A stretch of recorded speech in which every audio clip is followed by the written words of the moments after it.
사랑이 많으신 하나님 아버지 감사합니다. 오늘도 이렇게 데살로니가 전서와 빌레몬서까지 하나님의 말씀을 나눌 수 있게 하시니 감사드립니다. 이 말씀을 통하여 하나님의 뜻을 깨닫는 시간 되기도 하시고 하나님의 뜻대로 살기 위하여 부단히 애쓰는 것을 다짐하게 하여 주시옵소서.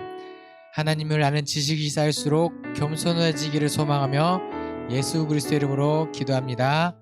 아멘. 네, 이제 얼마 안 남았습니다.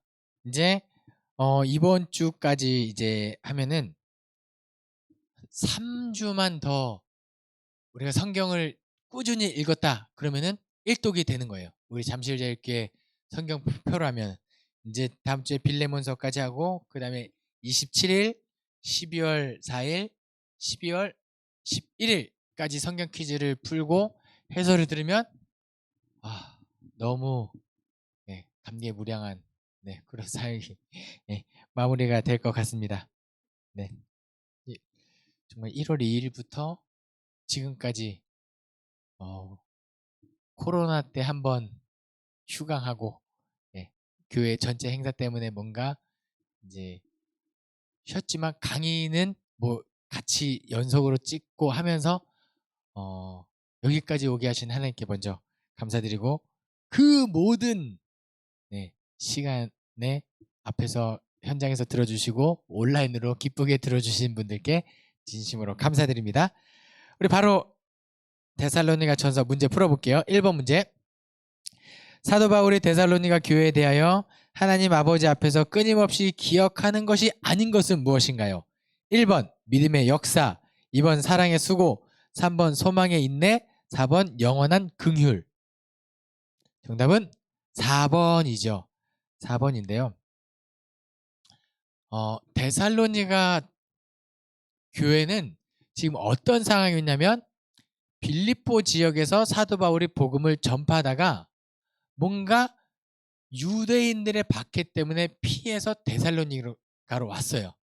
데살로니가 교회에서 또 교회를 자비량으로 복음을 전파하고 교회를 세우고 성도들과 함께 으쌰 하는데 이 데살로니가 교회에는 로마인들이 많진 않았던 것 같습니다.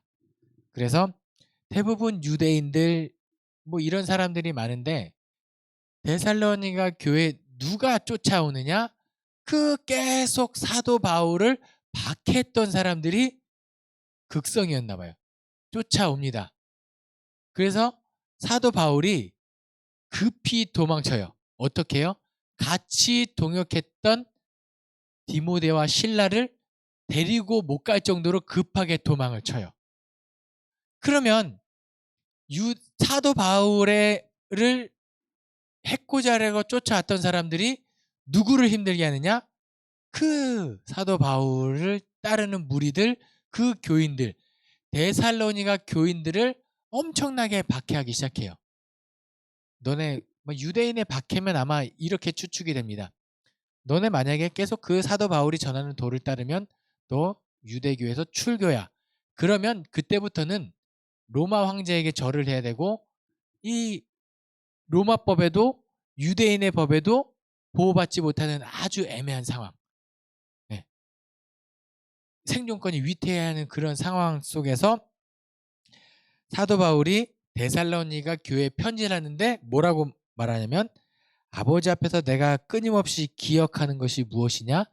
믿음의 역사, 사랑의 수고, 소망의 인내, 너희들이 지금 그렇게 있는 것에 내가 감사한다 이해하는 거예요. 힘듦에도 불구하고 거기서 계속 믿음의 역사가 나타나고 너희들끼리 서로 사랑하고 격려하며 견디는 이 수고를 기억하고 소망을 예수 그리스도의 소망으로 붙잡고 모든 것을 인내하고 있음에 감사한다. 이를 기억한다. 그러니 견뎌라 라는 거죠. 그래서 데살로니가 전서는 뭔가 위로의 말을 계속 하고 싶거든요. 그 데살로니가 전서의 위로의 키워드는 3번 문제 때 말씀드리겠습니다. 2번 문제. 땡땡에 관하여는 너희에게 쓸 것이 없음은 너희들 자신이 하나님의 가르치심을 받아 서로 사랑함이라. 정답은 형제 사랑입니다. 그쵸? 사랑이라고 답을 적었는데 형제 사랑이 맞습니다. 형제 사랑에 관하여는 저는 이 구절로 우리 잠실제일교회에서 설교도 한 적이 있었거든요. 근데 이게 너무 우리 잠실제일교회 이 구절이 적용됐으면 좋겠어요. 보세요. 사도 바울이 지금 떠나 있으면서 힘들고 고통받고 있는 이 교인들을 위로하는 글을 쓰는데 밥은 먹고 다니냐? 밥은 제발 꼭 잘 챙겨 먹고 다녀라. 힘들면 그렇게 사랑으로 서로 예수 그리스도를 소망으로 붙잡고 그렇게 견뎌라. 뭐 많은 당부의 말과 격려의 말을 하잖아요. 그런데 뭐라고 이야기하냐면 그런데 형제 사랑에 관하여는 내가 쓸 말이 없다. 왜요? 이미 너희들이 너무 잘하고 있어서. 저는 이 구절이 잠실제일교회 꼭 넘쳐나는 언제든지 듣고 싶은 그런 소식이 되기를 소망합니다. 형제 사랑에 관하여는 너에게 쓸 것이 없음은 잠실제일교회 자신이 하나님의 가르치심을 받아 서로 사랑함이라. 뭐 이렇게 됐으면 좋겠습니다. 3번 문제. 너희의 온 영과 혼과 몸이 우리 주 예수 그리스도께서 땡땡 하실 때에 흠 없게 보존되기를 원하노라. 정답은 강림이죠. 강림. 제가 아까 데살로니가 전서의 그 위로의 메시지의 키워드를 말씀드리라고 했는데 그게 강림이에요. 뭐냐면 힘들지? 근데 주님 곧 다시 오실 거야. 그때까지만 견뎌. 그래서 주님 다시 오시면 우리는 지금 힘들지만 주님이 처음부터 영광의 자리에 계셨던 것도 아니고 예수 그리스도께서 고난을 받고 이런 상황을 모두 겪고 죽은 뒤에 부활하시어 예수 하나님이 그를 살리사 하나님 우편에 앉아 계신 영광의 자리에 있는데 주님이 다시 오시면 우리도 그렇게 영광의 자리에 될 거야. 그러니까 주님 오실 때까지만 좀 견뎌라. 강림하실 때까지. 그래서 데살로니가 전서를 읽으실 때 놀라운 건 1장, 2장, 3장, 4장, 5장에 다 강림이라는 단어가 들어가 있습니다. 왜냐면 정말 그것을 하기 때문이죠. 강조하고 싶기 때문에. 4번 문제. 우리가 명하고 주 예수 그리스도 안에서 권하기를 조용히 일하여 땡땡을 먹으라 하노라. 정답은 살후 3장에 자기 양식을 먹으라입니다. 자기 양식. 자기 양식. 그냥 양식도 아니고 자기 양식이에요. 자, 데살로니가 전서에서 강림하실 때까지 버텨라, 버텨라 이렇게 해요. 주님 다시 오신다고 하시면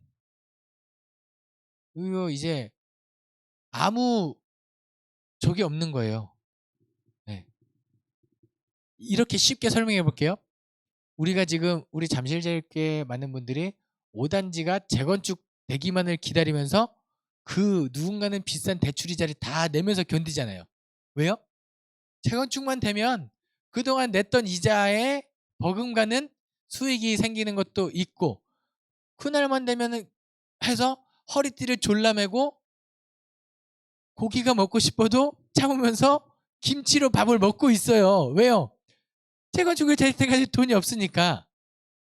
그런데 내일 만약에 재건축이 된다고 확정이 딱 떨어지면 이제 뭐하러 참습니까?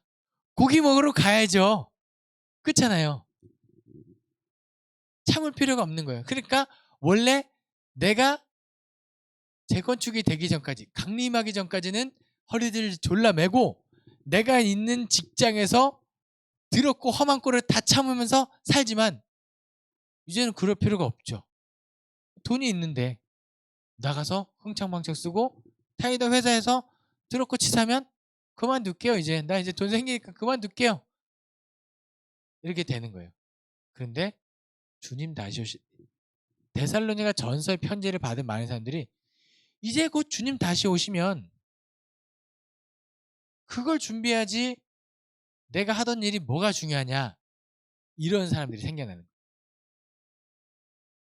그러면 어떤 사람들은 먹긴 먹어야 되는데 주님 다시 오심을 준비한다고 하면서 자기 일은 안 하는 거예요. 근데 아직 안 오시니까 배는 고파서 다른 사람에 가서 얻어먹고, 너 왜 일 안 해? 주님 다시 오신대. 밥 좀 줘. 너 이거 밥 어차피 주님 다시 오시면 내일 끼니를 걱정 안 해도 돼. 밥 좀 줘. 일을 안 하고 나태해지기 시작하는 거예요. 그래서 데살로니가 후서를 다시 보낸 거죠. 그거 아니다. 주님께서 다시 오신다. 강림하실 건데 그 재림이 언제 올지 아무도 모르니, 그리고 만약에 재림이 지연된다면 그 재림을 기다리는 사람의 온전한 태도는 서로 자기 일을 하고 자기 양식을 먹어라. 그래서 일하기 싫은 자는 먹지도 마라. 데살로니가 후서에서 이야기하는 거예요. 그러니까 이렇게 할게요. 우리 많은 예전에 다미선교회 이런 데서 재림 뭐 하니까 그 교주에게 다 재산 갖다 바치고 해라. 주님 다시면 이런 거 다 소용없다. 갖다 바치면서 주님 오심을 준비해라 했는데, 그러지 말라는 거예요. 재림을 기다리는 사람은 설령 정말 내일 주님이 다시 오셔도 현재 내가 처한 상황, 내가 있는 곳에서 거룩하고 경건하게 일상생활을 하면서 기다려야 된다는 거예요. 절대 허황된, 주님께서 과천으로 오신다 땡 탈락 그런 거 아니에요. 어디로 올지도 모르고 언제 올지도 모르고 아무도 모른다가 정답이에요. 그거를 명확하게 이야기하는 사람은 다 떠나시면 되는데 9번 문제 때 이야기하겠습니다. 5번 문제. 내가 그리스도 예수께서 죄인을 구원하시려고 세상에 임하셨다 하였도다.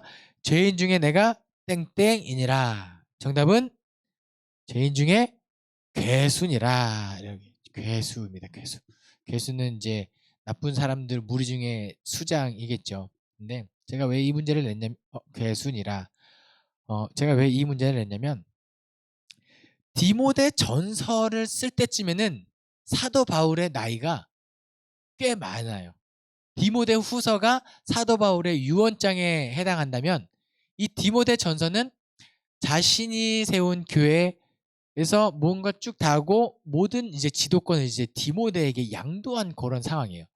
디모데야, 그러니까 너는 아직 어리지만 나를 따라다니며 보고받은 배운 것이 있으니 잘 교회 지도자로서 처신해라 해서 디모데 전서 후서 디도서는 목회서신이에요. 뭔가 나이 많은 목회자가 나이 어린 목회자에게 권면하는 책이 목회서신인데, 보세요. 그런데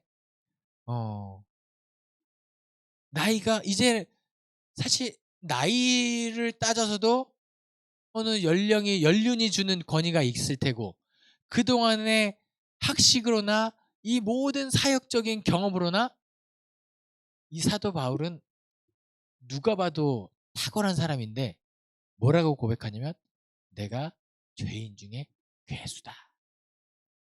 근데 이것을 말년에 이런 말 하는 건 제가 왜 그러냐면 자기 자신에 대해서 설명하는 그 젊었을 때 사도 바울이 있어요. 뭐냐면 첫 번째 자기에 대해서 사도 중에 지극히 작은 자라고 표현해요.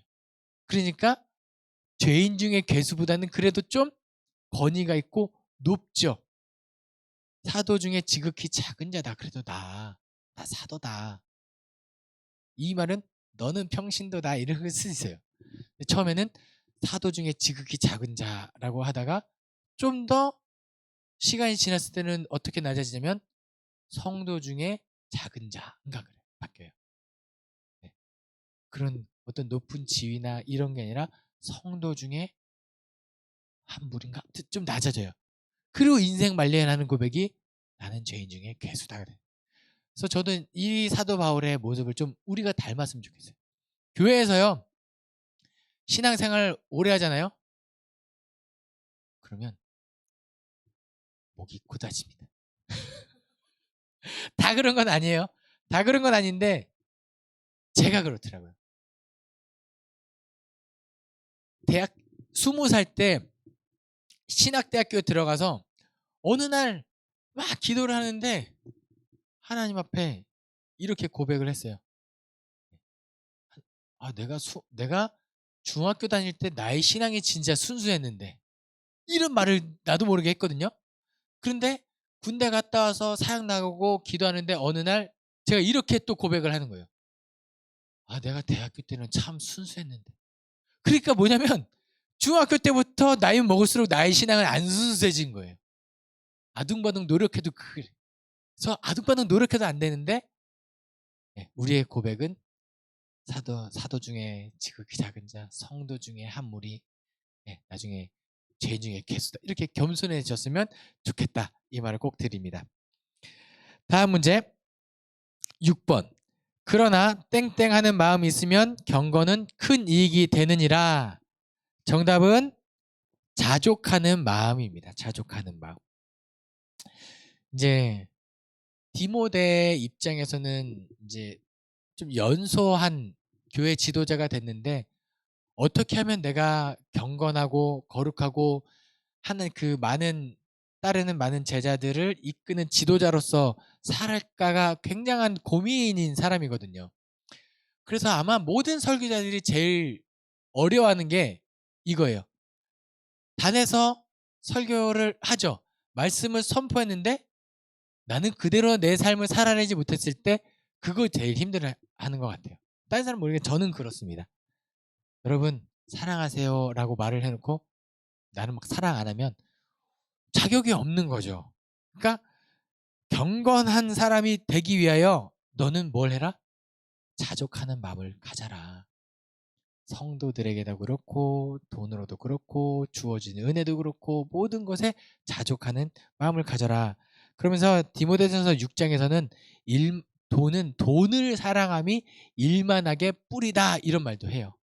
그러니까 돈이 많고 적든지 부하든지 가난하든지 자족하는 마음은 경건에 큰 이익이 되느니라가 되겠습니다. 7번 문제. 우리 안에 거하시는 성령으로 말미암아 내게 땡땡한 아름다운 것을 지켜라. 정답은 부탁한입니다. 부탁한. 우리 안에 거하시는 성령으로 말미암아 이게 지금 사도 바울쯤 되는 권위자 그리고 사도 바울과 디모데의 관계성 스승과 제자 아버지와 아들 같은 이런 정도면 이 정도 중요한 내용은 명령해도 돼요. 그렇잖아요.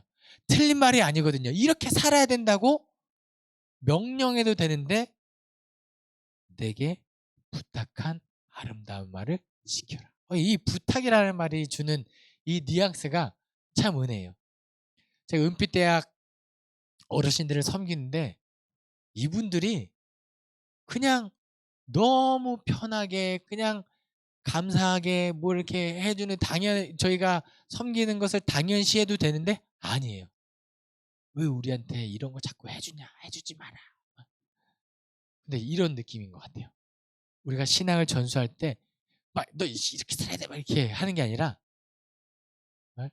겸손하게 부탁한 아름다운 것 이렇게 됐으면 좋겠습니다. 아무쪼록 성경 강의를 듣는 우리 많은 성도님들 부탁드립니다. 성경 읽도 꼭 하세요. 명령은 아닙니다. 8번 문제. 모든 땡땡은 하나님의 감동으로 된 것으로 교훈과 책망과 바르게 함과 의로 교육하기에 유익하니. 정답은 성경은입니다. 자, 제가 아까 디모데 후서쯤 되면은 디모데 후서가 사도 바울의 유언이라고 말씀드렸잖아요. 그러니까 디모데 입장에서는 사도 바울의 존재가 큰 힘이에요.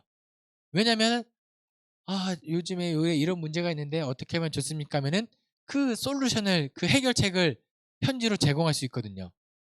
이렇게 살고 저렇게 살고 뭐 성도 그 두 분이 살면 여기는 어떤 문제가 있고 저기는 어떤 문제가 있으니까 그거 이렇게 해서 잘 해결해 라는 그리고 교리에 대해서 물으면은 사도 바울의 그동안의 권위로 대답을 주고 그걸로 설명하고 할 수 있는 존재가 사도 바울이잖아요. 디모데 입장에서는 너무 큰데 디모데후서가 유언이라는 건 뭐냐면 이제 사도 바울이 이 땅에서 없어지면 디모데에게 이제 사도 바울이 없으면은 누구한테 물어보지? 누구의 어떤 거를 기준으로 할까라고 할 때 사도 바울이 이야기하는 게 모든 성경은이 되는 거예요. 모든 성경은 하나님의 감동으로 된 것으로 교훈과 책망과 바르감과 의로 교육하여 유익하니 너가 어려서부터 성경을 알지 않았느냐.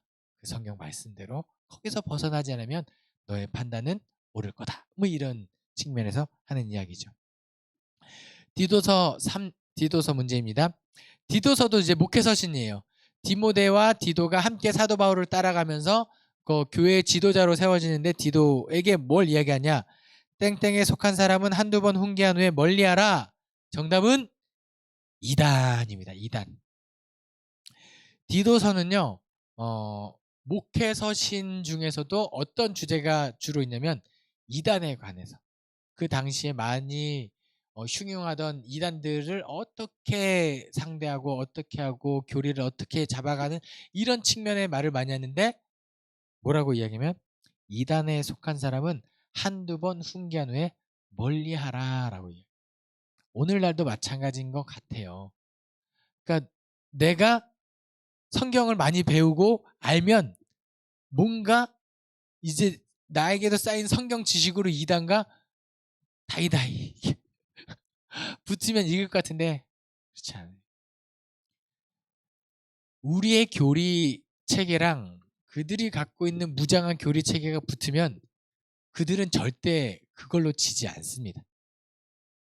그걸로 질 것 같으면 애초에 그걸 빠지지도 않았을 거예요. 근데 한번 그렇게 해서 논쟁이 붙었을 때 안 먹히면 그냥 보내라는 거예요. 끝까지 붙잡고 씨름하거나 뭐 이러지 말고. 근데 중요한 건 뭐냐면 이런 훈계한 후에 논쟁이 아니라 사랑하는 마음은 잃지 말아라. 그런 게 있어요. 그들을 국리를 여기고 나의 가족이 있다면 끝까지 포기하면 안 되죠. 내 자식이 한두 번 훈계한 후에 호적에서 파버리면 안 되니까 이 말을 너무 그냥 편하게 이단 뭐 이거는 아닌 거예요. 그렇게 애써 소모하지 말고 한두 번 훈계한 후에 보내라. 교회의 거룩함을 위해서도 끝까지 붙잡지 말고 보내라. 이런 것도 있다고 봅니다. 10번 문제. 사도 바울이 갇힌 중에 낳은 아들의 이름은 무엇인가요? 빌레몬서. 정답은 오네시모입니다. 빌레몬서는 사도 바울이 감옥에서 빌레몬에게 쓴 서신이죠. 근데 사도 바울이 감옥에 갇혀 있는 동안에 누구를 만나냐면 오네시모를 만나요. 그래서 그와 이야기를 나누고 복음 전파하고 이 사람을 온전히 세우고 막 이야기를 했겠죠. 감옥에 갇혀 있는 동안에 내가 어렸을 때 그 사귀었던 여자친구 이야기 이런 건 안 할 거예요. 사도 바울이 복음을 전파하고 그가 복음을 듣고 그 사람의 모든 안타까운 이상을 다 듣고 근데 너는 왜 도망쳤냐? 뭔가 이래저런 일이 있어서 도망쳤습니다. 주인이 누구냐라고 하니까 네 어디 사는 빌레몬입니다. 에? 내가 아는 사람인데? 지금 오네시모는 이제 감옥에 갇혀 있다가 빌레몬에게 후송되면 100% 처형입니다. 왜요? 이 사람을 용서하면은 노예 제도의 근간이 흔들려요. 다른 노예들이 그럼 나도 도망쳐야지. 이렇게 되니까 빌레몬 입장에서도 처형을 다른 노예들을 관리하기 위해서 처형하고 그리고 나와 관계를 맺고 있는 노예를 부리는 다른 주인들을 위해서라도 처형해야 하는 그런 게 있죠. 그런데 사도 바울이 편지를 써줘요. 이 오네시모를 용서해라. 내가 복음으로 낳고 어떠해 이렇게 용서해라. 그럼 질문. 빌레몬이 오네시모를 용서했을까요? 안 했을까요? 어디 가서 나 사도 바울한테 이런 편지 받은 사람이야 라고 자랑했는데 근데 너 오네시모 죽였잖아 이러면은 성경에 안 실렸겠죠. 그래서 빌레몬이 아마 용서를 했을 거예요. 정말 큰 손해를 감수하면서 용서했고, 이게 궁극적으로 또 뭘 이야기하느냐, 주종 관계, 어쩌면 상하 관계, 우리가 일상에서 마주할 수 있는 나도 모르게 느껴지는 갑과 을의 관계성 속에서 우리가 무엇을 잃지 말아야 하느냐? 용서하고 사랑하고 눈 감아주고 봐주고, 이런 거. 나보다 못한 사람, 나보다 어린 사람, 나보다 좀 밑에 있을 것 같은 사람을 볼 때는 가끔 우리는 자비가 없어져요. 실수를 용납하지 못하고, 한 번 실수는 실수, 두 번은 실력, 이러면서 아니에요, 끝까지 봐주고, 이런 것들이 우리에게는 좀 필요하지 않나. 이제 빌레몬서는 그것을 말하고 싶지 않나 생각해 봅니다. 오늘도 데살로니가 전서부터 빌레몬서까지 들어주신 우리 성도님들 진심으로 감사드립니다. 기도하겠습니다. 사랑이 많으신 하나님 아버지, 감사합니다.